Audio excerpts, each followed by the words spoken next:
Global Broadcasting Networks presents Coach Talk Radio. Create the time, money, and lifestyle you want with tips, tricks, and techniques that get you started today from some of the best internet minds in the business. Now here are your hosts, internet brand strategist Sandra Beck. Hey guys and dolls, this is Sandra Beck, and this is the fourth in a series of writing seminars that we are putting together on Coach Talk Radio with my lovely co-host, Angela Breidenbach. Now, Angela is amazing in her own right, and Angela, I'm going to let you introduce yourself because you've got an awful lot of credits and an awful lot of credibility. Thank you. My name is Angela Breidenbach, and my website is angelabreidenbach.com. And that is spelled Breidenbach. I'm the president of the Christian Authors Network. I have fun with a little bit of cat comedy on social media. So if you just like to smile, follow me on Facebook or Twitter or Pinterest. And I just go under Angela Breidenbach or Ange, A-N-G, Breidenbach. And the reason is my name is so doggone long. I've written about 13 books, and I write things that range from Christian, sweet, historical romance, a lot of times set in Montana, but sometimes other places. And I also write some contemporary romance and some nonfiction, which is intended to, make the world a better place, and especially for reaching out and leaving a legacy and overcoming the sense of victimhood so that we have a confidence, courage, and candor, with Grace Under Pressure. And so I have a podcast that is Grace Under Pressure Radio, and I have a lot of fun with it. And the whole goal is not to have so much a weekly podcast for me, but to have one that is in seasons, because I write and I speak, and so I travel a lot. And so when I have a topic that's near and dear to my heart, I simply put it on the podcast as a season. See, I love that. And, you have such a breadth of knowledge, and you have such a variety in your background. It makes it a lot of fun to do this series with you because you are both self-published and a published author. So you've kind of really gone the gamut, and you've been doing this for quite a while. So today's topics of plots and subplots, which I really think, sometimes there's great writers, Angela, or they have great characters, but the plot's just or there is no subplot, and you're like, So you're the writer, not me. I'm the sound effect girl, at least today. So plots and subplots, I think they're integral to the backbone of the book. But what do you think? Yes and no. Don't you love it when I do that kind of an answer? I do, because you're the consummate fence straddler on some of this stuff. I just I did a writing clinic, and I call them a writing clinic at my local Christian bookstore, which is the Garden of Eden here in Missoula. And the reason I did it was to answer questions like this that are, is this the case? And the answer is yes and no. And the reason for that is there's character-driven novels. There's character-driven things that maybe they want to. One of my favorite educational, moral-driven books is actually things that are written by Ogmandino, and but they're not really plot-driven. And so it's really important to discover, do you want to write something that's character-driven, something that is more like a fable, like Aesop's Fables, or, something like Ogmandino, or do you want to write a novel? And for all intents and purposes today, we're talking about novel writing and the plots and the subplots that go with that. Even in character-driven novels, you're going to have some sort of an underlying plot that's there. It's just not as noticeable twists and turns and things like that happen. And for instance, if you're writing romance like I do, I'm going to be getting into, in the next couple of years, we're going to be working towards a little bit of mystery and things like that. But if you're going to write a plot, think of these things as moments that change the course of your life. And so if you're writing a story that has twists and turns in it, what is that bright, shining moment that changed everything for you? And what is that deep, dark moment where you hit bottom and you could do nothing else but change? And that's what a plot-driven story does with characters, is that it takes you on a journey where change is crucial, change is imminent, and an incident or a moment in time completely changes that. Does that make sense? It does. It does. It makes a lot of sense. And, I think that one of the things I'm learning in this radio series, and this is the fourth one, and you can find them on iTunes, you can find them on TogiNet Radio, under Coach Talk Radio, is that there are not a whole lot of absolutes in this business. That is true. However, there are a few things that I've learned along the way that I felt were seriously helpful. And that is that there's one that I adore, and it's called The Hero's Two Journeys, and it's a DVD set, and it's by Michael Haug and Christopher Vogler. And I took that course at an RWA conference, I want to say 2006. I'm guesstimating time here. And I get his regular blog posts and things like that. They have a wonderful blog that you can follow, and it has a lot to do with screenwriting. And the thing about it, and I think we could even get into this further and later, is that you want to write visual for the most part. Rarely can a book translate to screen, and a lot of writers, an ultimate goal is going to be, I want my book made into a movie. Oh yes, that is a huge, huge deal for me. That's a big goal for me. But to do that, you have to write visual, and you have to have something that's active, action happening in the story. So usually what they tell you to do, if you're thinking about it in like screenwriting terms, the first 10 minutes or so, which a page of screenwriting is equal to 1 minute on the screen. And so the standard is about 90-minute movie. And so you're going to have 90 pages of screenplay. And the beautiful thing about this is that it lets you have hard and fast rules that really have very little flexibility in the standard. And of course, every time you know the rule, then you can break it. But usually the first 10 minutes of the first 10 pages of a movie are really setting the character in their normal and natural world, and then they're called to action in this inciting incident. In a novel, that inciting incident, something that incites the character to action, you really want to try to enter it at the very beginning of the novel, and that's what's called a hook. Now, what do you say is the very beginning? Are we talking in the first 10 pages, the first 5 pages, the first 3 pages? What's considered the beginning? The first line. There you go. The first line and the first paragraph. And what you're going to do then, and in a novel, because a novel has the ability to be much longer, in a novel, and I'm going to tell you about a tool that I got that I just adore as well. So I love that education system from Michael Haug, Hauge. But I also love this. It's a tool that came from Carolyn Green, Carolyn Green, Greene. And she created this in 1998. And I took a conference workshop. Again, can you tell that I think you should go to conferences? But I took a conference workshop, and this tool was handed out. And it's the 3-act structure for various length stories. And where I'm going with this is the first 10 pages in a screenplay, but in the length of a book, the amount of pages where you're setting the action in the middle of the action, but yet also showing the natural normal world for a character changes with the length of the novel. So, for instance, the 3-act structure with various length stories, this is a wonderful worksheet, and I'll see if I can contact Carolyn Green and ask her permission if we can share it. If not, you're just going to have to learn from me here. But right now I'm in the process of writing a novella. And a novella ranges 20 to 40,000 words normally. And the one that I'm writing is 20,000 words or so, and that means it's going to be about 80 pages when I'm done. So that means I'm going to write approximately 7 to 8 chapters, and I may have an epilogue in there just to tie up the basically it's kind of it's a shorter novel, but it's a full story.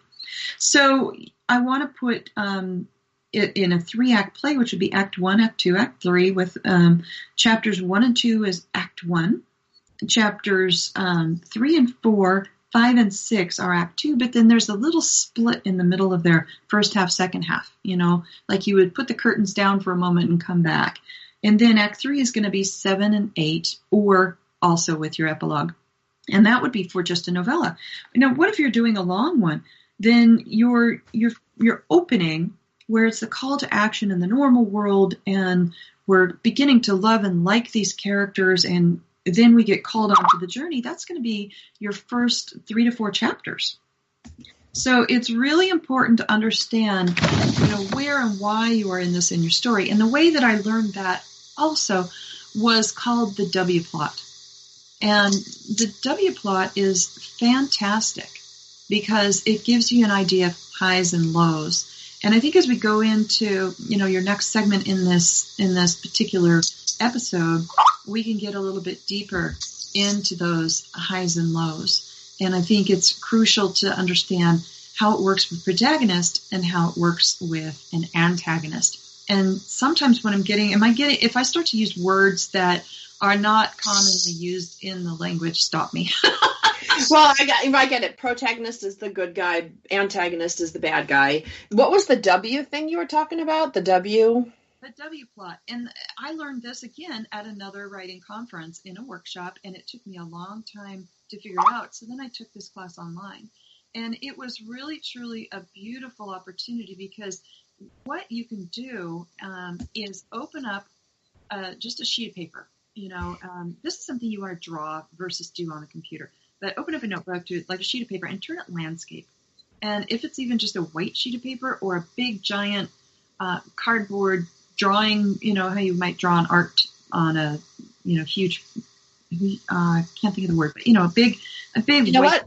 I hate to interrupt you. I need to take us to commercial break, but when we come back from the break, we're going to talk more about what this W plot is, because I took my notes for today's show and I turned them landscape and I drew my W. So I can't wait to find out what that's going to mean after the break. This is Sandra Beck of Coach Talk Radio. Now we're visiting today with Angela Breidenbach, and this is the 4th in a series of writing seminars that we're providing. So you're going to want to come back after the break if you've ever dreamed of writing the great American novel.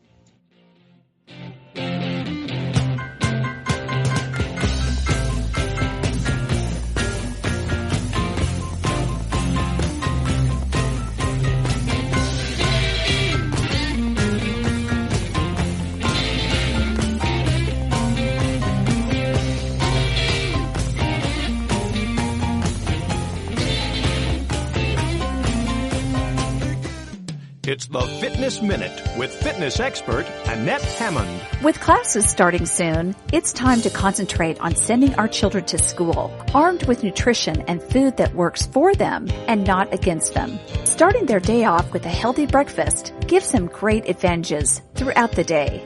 Feed them fresh fruit, oatmeal, eggs, whole grain toast, cheese, nuts, and yogurt.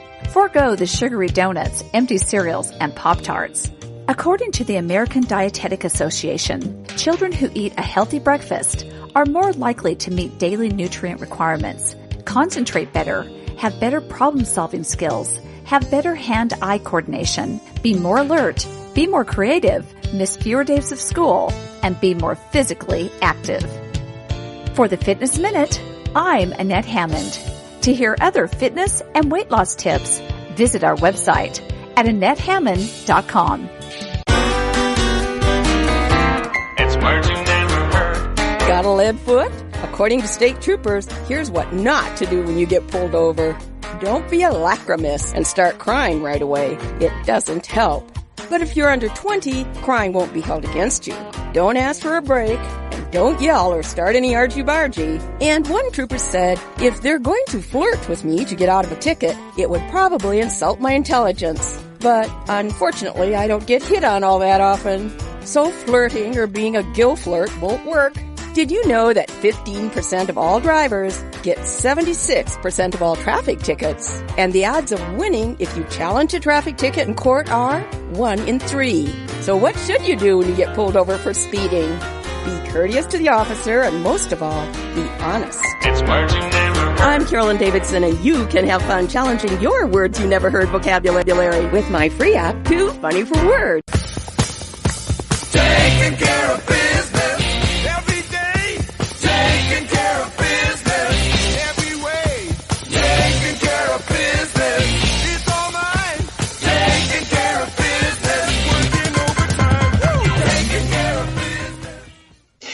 guys and dolls, this is Sandra Beck, and this is Coach Talk Radio, and I am visiting today with my lovely co-host, Angela Breidenbach, and you can find more about her at angelabreidenbach.com. You can also go to Amazon and buy some of her books. They're really great, and I encourage you to do so. She's also the president of Christian Authors Network, so she's got a lot to share with us today about plots and subplots. And when we went to the break, she asked us to take a piece of paper, turn it landscape, and write a W on it. Now, this is Carolyn Green. She learned this from Carolyn Green. We're hopefully going to have her on a future episode. But for right now, we want to thank her for our contribution for today's show to the W plot. Angela, tell me more about the W plot.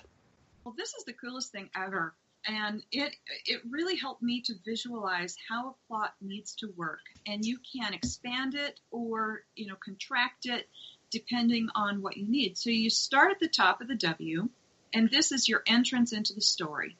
And this is your protagonist or your hero's version.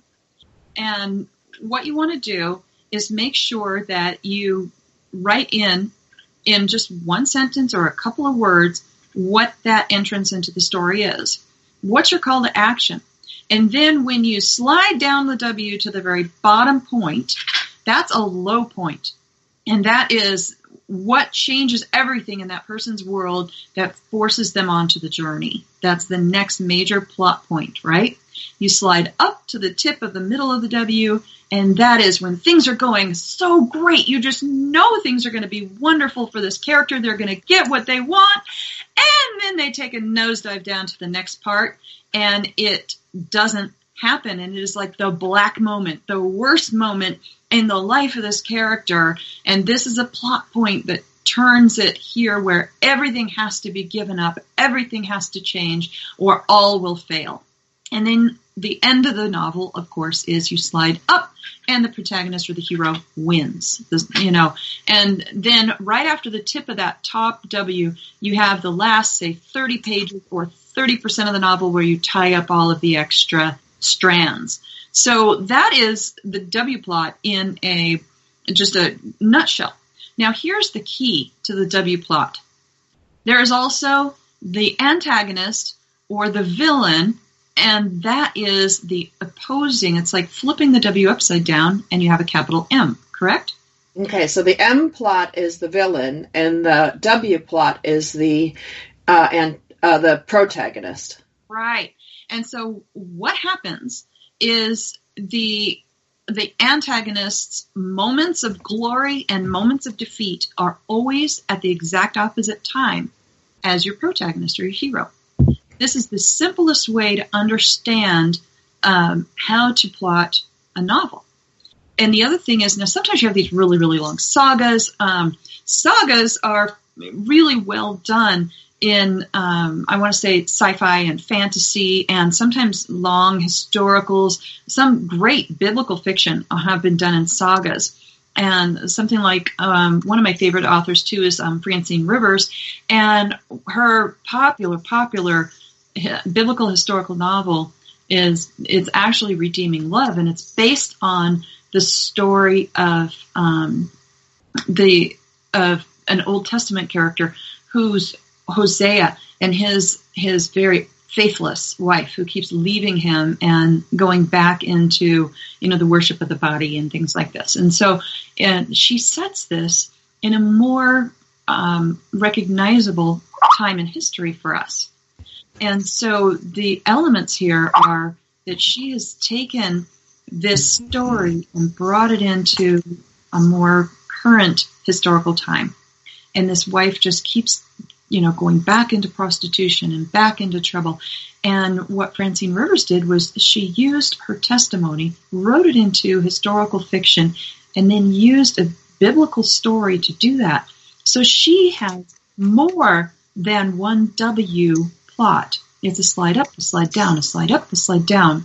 And so you can overlap that W, and then again, you're going to overlap that reverse or mirror image W, that more like the capital M, right? Got it. Okay. That makes a lot of sense. I really, this is cool. I mean, I'm a visual person, so, if you draw me a map, I can look at it. If you tell me things I don't understand, understand it.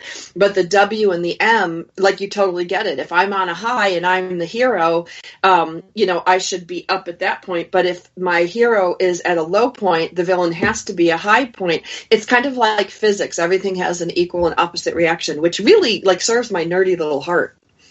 Yeah, and I feel like it really helped me because I'm also very visual, but I'm also kind of a linear thinker. And there's people like Randy Ingermanson, who really is a scientist and all this stuff, and he has this wonderful snowflake book out that it's like the figuring out a way by using a little bit of snowflake diagramming, and it's a really cool idea, and it works really well for a lot of different people. But the snowflake concept is not linear, and it's more, you start drawing circles out, almost like you're drawing a tree. Well, and that's, I see that in my kids' homework. They make them do these thought bubbles. It makes me want to shoot myself because I'm not a thought bubble person. And one of my kids he loves the free form of these thought bubbles. And the other one just is it drives them nuts. So I think the key is to find out what works for you and not to give up just because a snowflake or even the WM thing may not be your cup of tea. So, the point of today's and every episode that we do on Coach is to give you opportunities to find what works for you, because there are people out there like Angela, like Carolyn Green and Michael Hogue and some of the other people, Michael Larson's book, we talked about a couple of weeks ago. These are all clues to your success because other people's success leaves clues for our success. And so we talk about some of these things, Angela, because it's kind of a trial and error, especially for new writers. I think that's absolutely true. And I think it's really crucial to understand that just because something works for one person doesn't mean it's going to work for us, right? I think that we have to try several different ways, and then we figure out our way. And it may be a combination of several people's ways. And so I've sat with Randy Ingermanson. He's kind of a night owl like I am in the middle of conferences, and we'll go down in the lobby and we'll sit and talk for hours. And ideas just ping off the walls, and it's fantastic. And if you can do something like that, and it's like brainstorm with somebody, you start to understand a little bit more about how your own brain works and how you might even plot better. But going back to a show we've done earlier in this series, one of the best tools that you could ever use is the what if then. And you can what if your story to death. What if your character were to get on a plane and go, but that character is afraid of planes, and that character is afraid of snakes, and there is an imminent crash coming up, right? You got to make it really, really bad. And so, the movie Snakes on a Plane actually appeared because somebody... Well, and it's juicy. Yeah. That's the thing. I was in the tub the other day, thinking about one of our old episodes, and you can find them on CoachTalkRadioShow.com. You can find them on TogiNet.com, and you can find them on iTunes. And one of the things, Angela, I was doing is I was doing what if on my current novel that I'm working on. And I'm like, and I remember you telling me, kind of like, sometimes people don't go big enough, and they're like, what if? And I was having so much fun going, what if she met an old woman? What if that old woman was a madam in the 20s? What if she slept with Frank Sinatra and Sammy Davis Jr.? I was having the best time, and I'm giggling and laughing, and it infused so much energy into my project. I just want to thank you for that kind of what if then, and then to go big and have fun with it. Oh, thank you. I'm glad that worked. One of my friends who she just writes really entertaining novels is Kathy Macias, Macias. She's also a Christian Authors Network author, and she has written a lot of novels for New Hope Publishing. And what I like about her novels is there's an element of the supernatural in them. And let's ask you this question. What if God wanted you to go on a journey, but you weren't listening, and so he put an angel in your path to give you a message? Now, if we go back to the Old Testament, that did happen, not only was the angel in the path of a prophet who was told to do his job and go talk to a king and tell him what he was supposed to do, but he ignored what was happening. He ignored what God said, and so he made his donkey talk. You know? That's right. There's a lot of what-if opportunities. Now, could you take something like that and put it into a fiction novel in the contemporary setting? Well, Kathy Macias did that really, really well in one of her books, and she had an old woman talk to a young character and give her a bracelet. So then you start to go into the what if, and my mind throughout this whole novel is, was she an angel? You know? Right. Because it's entertaining and it's fun and it really livens up. You know, we read a lot for escape. We read a lot for pleasure. We read a lot for uplifting. We read a lot to kind of restock the hope fires in our heart. At least that's why I read. And it's also relaxing. And when somebody can really entertain me and make me laugh right out loud or start to cry, you know, that writer's really done their job. Yep, I agree completely. All right, I need to take us to commercial break. So we talked about Kathy Macias. Look at her books for New Hope Publishing. Michael Hogue, Carolyn Green, all neat people to look up. Look up Angela Breidenbach and look at some of her books, because what I find is when I have authors on my shows, I like to buy their books and I like to look and see, did they put their money where their mouth is? And it's always great to see their own advice right there in the pages. So Angela Breidenbach, you can check her out. You can Google her. There's not a whole lot of Breidenbachs out there, so we're thankful for that. This is this is Coach Talk Radio. I almost talked about my sister show, Powered Up Talk Radio, which airs on Tuesdays. You guys can check that out as well.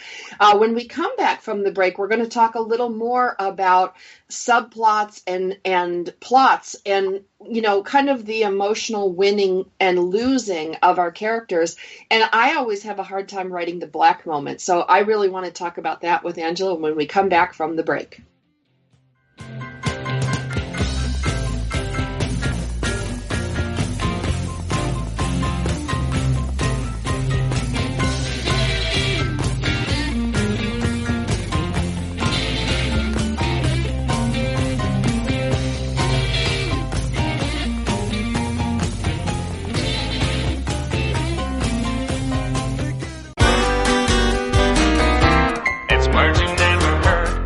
Study finds the happiest couples sleep the closest together, as in less than an inch apart.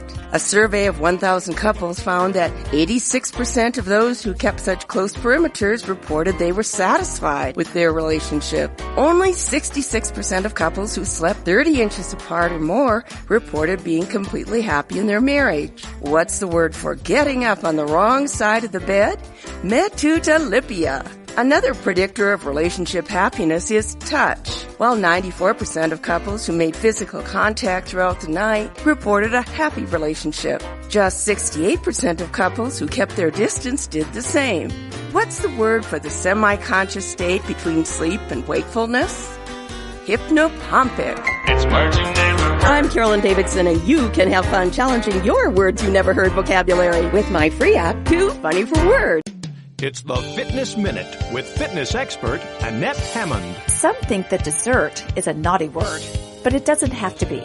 If you are a dessert lover, you will be happy to know that there are good choices that you can make so you can satisfy your sweet tooth and your after-dinner ritual of having dessert. Aim for low-calorie choices like low-fat Greek yogurt or 100-calorie popcorn. Both of these will fill you up and satisfy your yearning for dessert. There are also many good choices in the freezer section. Weight Watchers makes several good dessert options. They are delicious and very satisfying. Placing fresh berries over low-calorie angel food cake is delicious and nutritious. Sorbet, frozen grapes, baked apples, and chocolate-covered strawberries are all delectable. Choose healthy, low-calorie desserts and indulge. For the Fitness Minute, I'm Annette Hammond. Like us on Facebook at Fitness Minute with Annette Hammond. Taking care of business every day. Taking care of business every way. Taking care of business, it's all mine. Taking care of business, working overtime. Woo! Taking care of business. and dolls. This is Sandra Beck, and this is number 4 in our writing series. And we're talking today about plots and subplots with Angela Breidenbach. Now, we were talking before the break about the M and the W. So if you have missed these, we need to get you guys on iTunes or Coach Talk Radio on toginet.com to find some other episodes or to listen to the earlier part of today's show.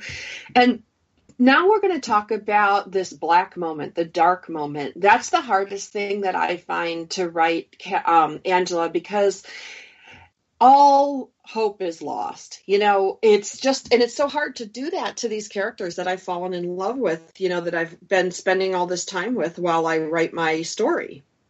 Yeah, it really is. And we have to, it's, a lot of people call it kill your darlings, but you don't really have to kill anybody to make a plot twist like that happen in your book. I mean, you may be writing something completely different that's not that deep and dark. It might be a light, fluffy, you know, romance. But at that moment, you are about 2/3 of the way through the book, and whatever goal your character is after, whatever it is that they really, really desperately want, it has to appear or feel like they can never have it. And then you as the writer, this is where it gets really difficult because you have to what if yourself out of that corner that you've just written yourself into on purpose. And that's where I really think it's helpful to do the what if game, but also to get with other people and to read like crazy. And then this is where, you know, we'll talk about this in a later episode, but where research can come in, because it may be some element that the common man doesn't know about that you can use to come out of there. But what you don't want to do in the dark moment is have some God miracle come in and solve everything without a struggle. And that is sometimes what happens in an uneducated author's experience in some of their first-time novels, is they don't realize they can't have just this miracle happen because there has to be some sort of logical reason it occurs. And if you are introducing a new character, what you might call a savior character or anything like that, they can't just show up at that moment in the book and figure it out, or create some miracle that happens, or even impart some special knowledge. There has to be some relationship with that character coming along into that dark moment. We have to have met them somehow earlier in the story so that because then we feel cheated. You know, it's like, remember when we were little and my mom used to watch Dallas and there was like a whole season and then we find out like it was like, I don't know if it was a the dream guy. or Yeah, it was like, oh, the whole past year was a dream, so we're just moving on. And everybody was like, well, that sucks. You know, we just invested in all this and you're going to cheap out saying, oh, it was just a dream. Yeah, yeah.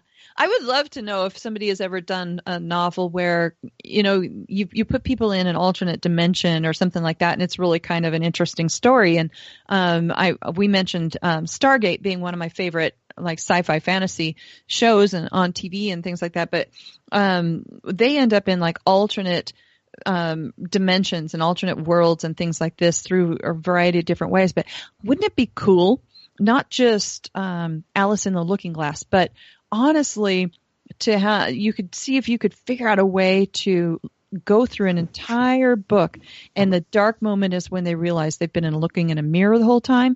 But if you're going to do something like that, there has to be little subconscious, or they're written in there, but things that add up in the reader's mind subconsciously. So you can't just, oh, it's all just a mirror. You know? Well, right, like M. Night Shyamalan's, you know, when you know, certain things happened and it was red, and, you know, you look at his movies and there's always little clues, and, you know, it's fun to try to figure it out because it engages you in the plot in a much different way as opposed to just enjoying it unfold. You're kind of like thinking, like, what is he doing here? Why is that there? And, right. and I don't know if it was Hemingway, somebody said, you know, if you put a gun in the first chapter, you better be prepared to fire it by the end of the book. And exactly.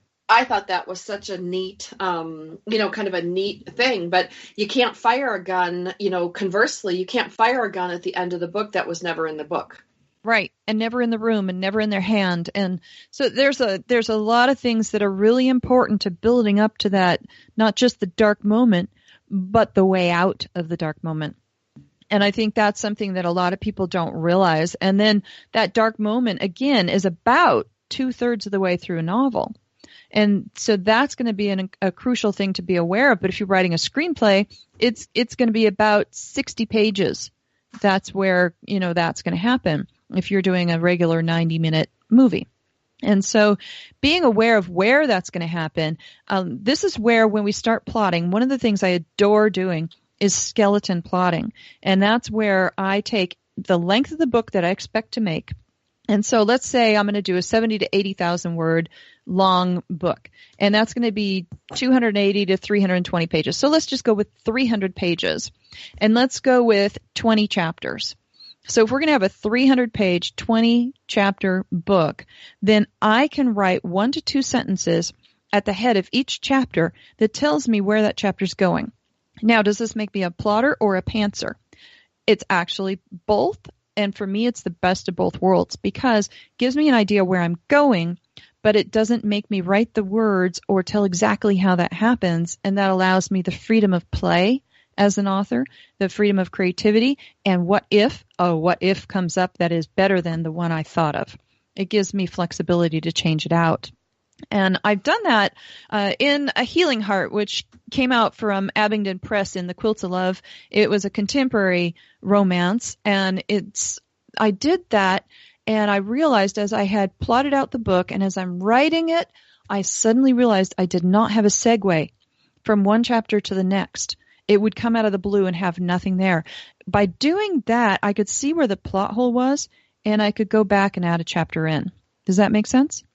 Well, right, absolutely. And, one of the things that I saw when I worked at Disney and CBS, this screenwriter, he had his novel. He was helping the screenwriter, and it was really a neat process to watch. And he had these index cards, and they were kind of just what you talked about. They were these index cards where he had written like what was going to go on either in that scene or the chapter. I'm not exactly sure how he broke it down, but he was there with the writers and the plot people and everybody, and they kept moving these cards around the table. And as a visual person, I was like, oh, if they move that scene earlier, it sets up this, if they do that. Mm-hmm. And I think that is a lot of fun to do because it's really hard. Like, if you're good with, like kind of outline format, you can, just copy and paste and move stuff around. But I thought that index card thing with colored, he kept the different plot lines in a different color, like the romance section part was red and it advanced forward. And it was kind of neat.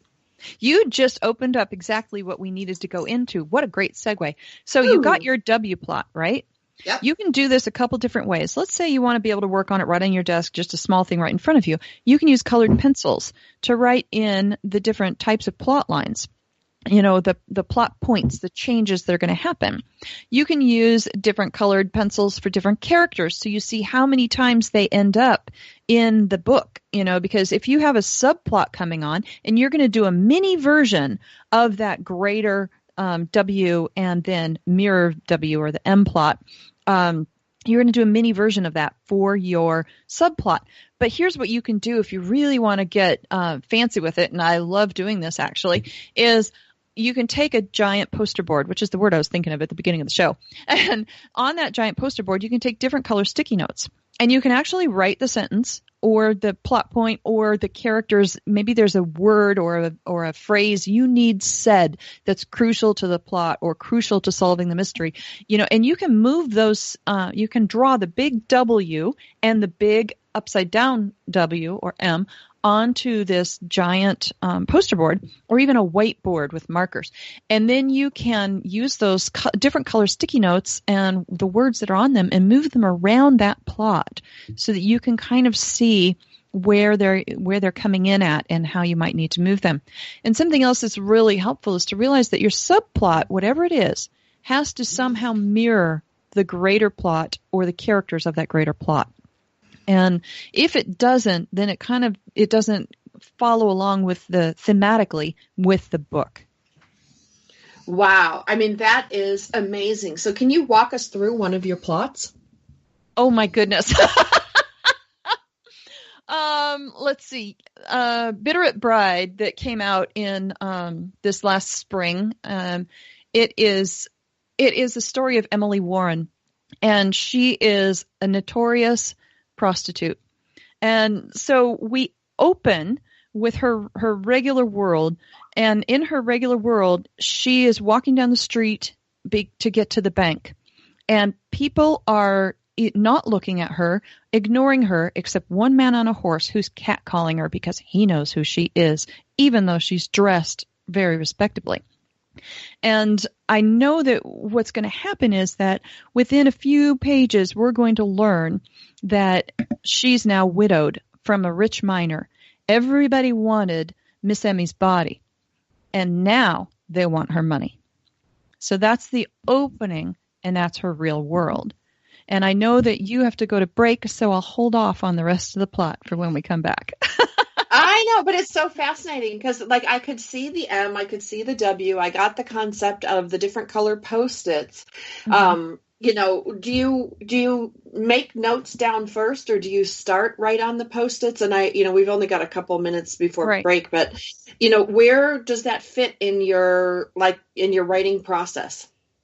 What I really try to do first is write a sentence to find out who that character is.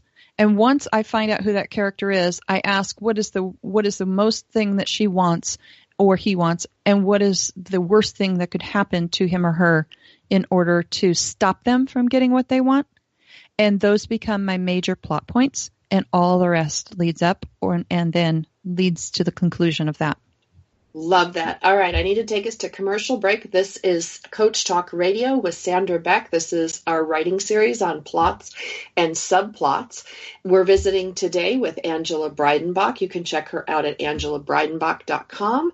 I'd like to tell you one of my favorite books is 20 Master Plots by Ronald Tobias, which is available on Amazon. Now, all of the products that we're talking about, nobody has paid any endorsement fees. There's not any marketing going on here. They're just products that both Angela and I really have found valuable. When we come back from the break, we're going to talk more about how to start our plot and plotting of our novel.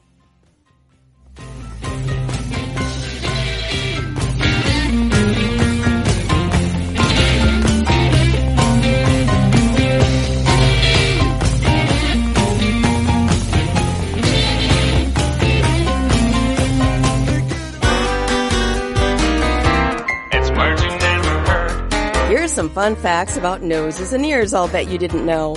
Did you know your ears secrete more earwax when you're afraid than when you aren't? And generally, people with asthma have better hearing than those who don't. Now, here's a word for you. When someone gets their ears pierced, they're actually piercing their pinna. The pinna is the fleshy part of the earlobe. Did you know it's possible to sneeze so hard you can break a rib? That happened to my husband's secretary once. And according to research, you'll blow your nose 250 times this year. Scientists have also determined that the smell in your right nostril is more pleasant, while the smell in your left nostril is more accurate. By the way, twice as many men as women can wiggle their ears. It's words you never heard. I'm Carolyn Davidson, and you can have fun challenging your words you never heard vocabulary with my free app, Too Funny for Words.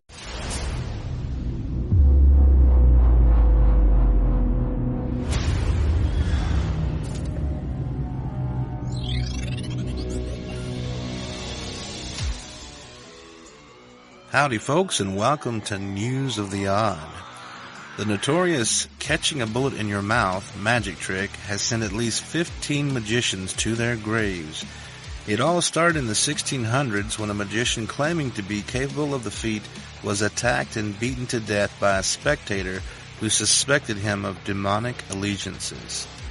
Two copycat magicians later killed a son and a wife by accidentally using real bullets instead of blanks, a mistake repeated by several magicians to follow. In two more cases, the stunt was sabotaged, once when an audience member put nails in the gun, and once when an angry wife loaded the gun with real bullets. The curse of the bullet catch has scared many magicians into not performing the stunt. But come on, if you die while trying to catch a bullet in your mouth, can it really be said you died from a curse? Some fates are worse than death. Consider the fate of the famous magician Chung Ling Soo, who was injured by shrapnel on stage during this bullet catch technique and whisked to the hospital. There it was discovered that he was not Asian, but an American masquerading as Asian to gain exotic prestige. I'm sure he had a lot to answer for when he felt better. Stay tuned to AstronetRadio.com for more news of the odd.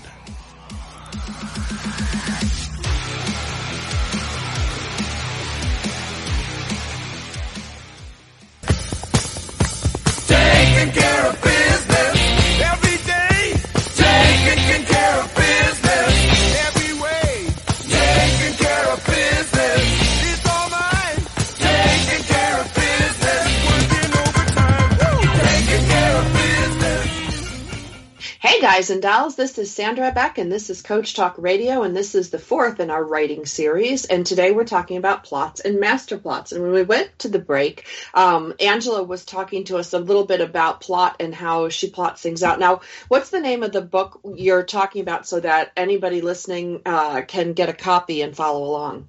This one is called Bitterroot Bride, and it's available. It's actually going to be coming out on audio later this year, but it's available on Amazon or wherever books are sold, and it is in the American Flower series from Forget Me Not Romances, and it's actually a part of a 5-novella series that I've done on the real history of Montana, and then I take fictional characters and I put them into something that is historically accurate about Montana.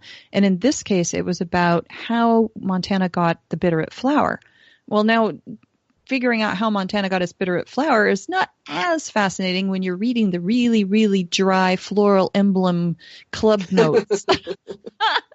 But when you put it into a character like Emily Warren, who was a prostitute, and prostitution was really, really big in Montana in the 1880s and 1890s, and in fact, of course, for a long time.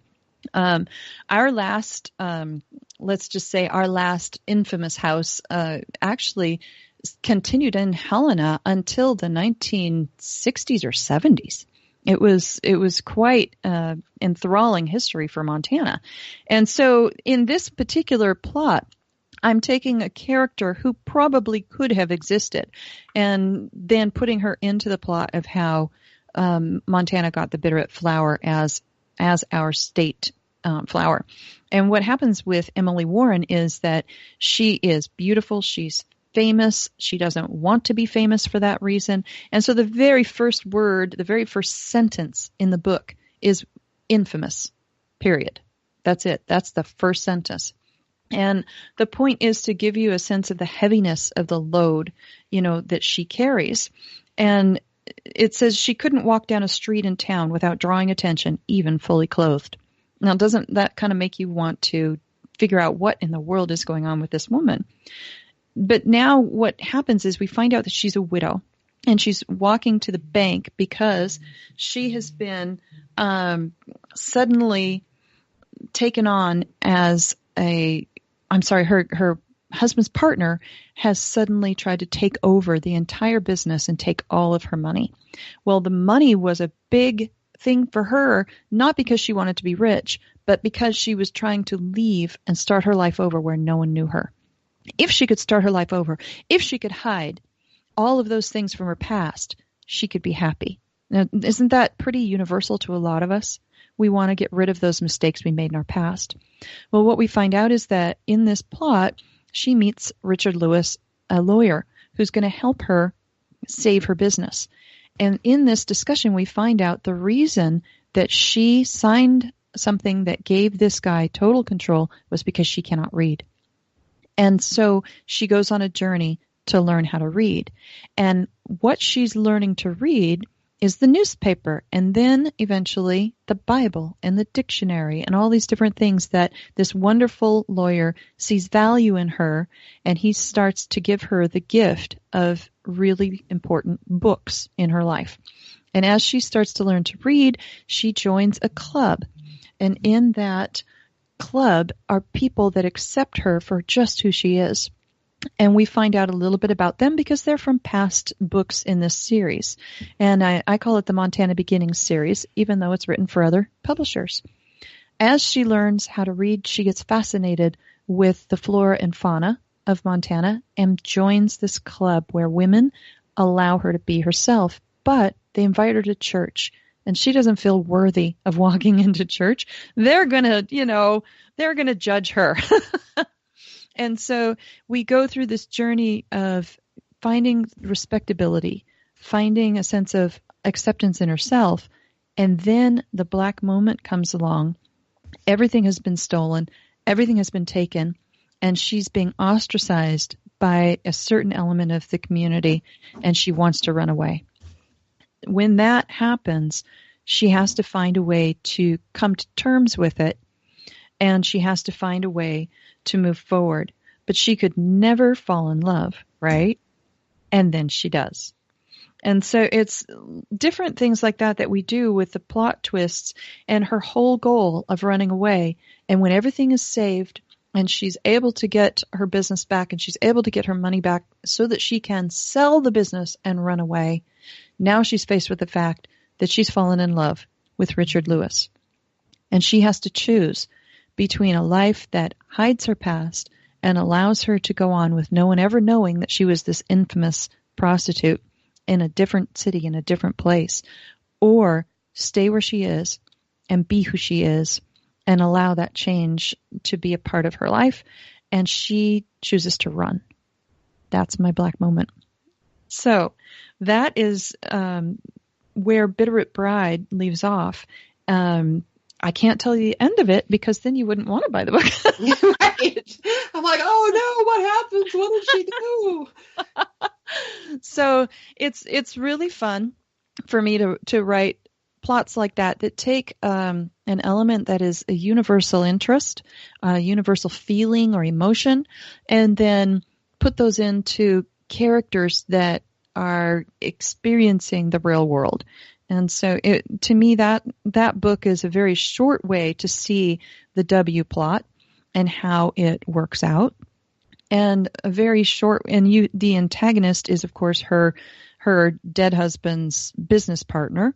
But it could be one of the ones that a lot of people use often to understand antagonist as simply that role is like the man in the sea. That old story, The Man in the Sea, or The Perfect Storm. They're really up against nature as the antagonist, man against nature. So that it starts to get really important. Is it man against man? Is it man against nature? Is it heart against heart? And then you start to bring in, is there a third party? Is it a love triangle? And is the love triangle the antagonist, or is that simply a subplot that's happening, and the real antagonist is, for instance, the desire to run away from your past? So there's different things that you have to be aware of when you're writing that, and then you have to let that antagonist, whether it's nature, whether it's another character, or a circumstance, you have to let that antagonist be built up as a big character. They have to be equal to your protagonist character.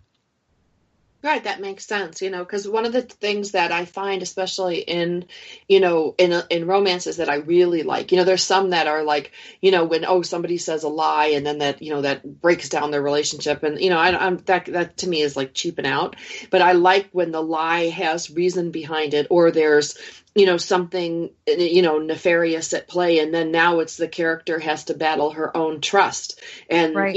That's where, like the kind of the semi-antagonist is the liar, but the real antagonist is our human nature and our resistance to trust. So that's really cool. That answered a lot of how I was trying to figure out, like, who's really the antagonist here, or what's really the antagonist here. And it's really interesting, too, that sometimes you can make the antagonist appear, you can make a red herring out of it. And the plot twist at the end that can be a wonderful surprise is that wasn't really the antagonist at all. It was just built up in the protagonist's mind. But again, you then have to have planted the seeds for that flower to bloom later in the novel. Right, absolutely. Like a woman can't trust, and the can't trust is it, and it's because she's been betrayed, or she's been cheated on, or her mother cheated on her dad, or dad cheated on mom, whatever. Right, you've got to set those things up for it to be believable. Oh my gosh, this has been so much fun. I have learned so much about plot and subplot. What's your best piece of advice for someone who's plotting out their first novel? Make it visual, like we've said. Use something like the W plot. And I really would watch something like the Heroes 2 Journeys DVD set. It's a little more pricey, but maybe you can borrow it from someone or borrow it from the library or find ways of doing it as a group and getting together with a critique group and then talking it out. But I think really understanding that opposing view of the protagonist and the antagonist, and then understanding that it needs to happen approximately a third of the way for a big plot change. And then halfway through the book, there's a minor plot change. Then the 2/3 of the way is the big, black moment when all is lost. I think if you can understand some of those things, then you can start to understand what it is that people get carried through the story and continue on. Turning the page. I should finish. Now there's a book called Heroes 2 Journey that people can go out and buy, and the mythic structure, I don't know, you'll have to look it up. There are so many. And you know what we're going to do? We're going to have a whole list of tools and products that we'll put up online so that everybody can see some of these. This doesn't mean this is the end all of all the lists ever of every tool and craft book you ever need, but we can at least get you started. Right, exactly. Because, writing is a craft, writing is a skill. It's not like you just sit down and pop all this stuff out and expect to have a bestseller. There are tips and tricks and tools of the trade, and there are success stories that leave clues, and it's up to us to do our homework. It's up to us to practice. This has been an amazing episode of Plots and Subplots. My guest and co-host today is Angela Breidenbach. You can find The Bitterroot Bride at angelabreidenbach.com on Amazon.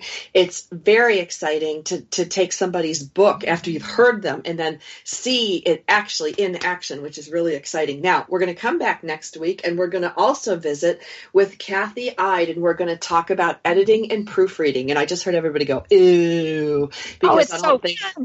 That's so fun. So you're going to want to tune in next week to find out how we can make it fun and how fun it can be. This is Sandra Beck from Coach Talk Radio. We'll see you next week. We want you to get out there today to make more money with less time and effort so you can live the life you want. Tune in next week for more tips, tricks, and techniques from Coach Talk Radio.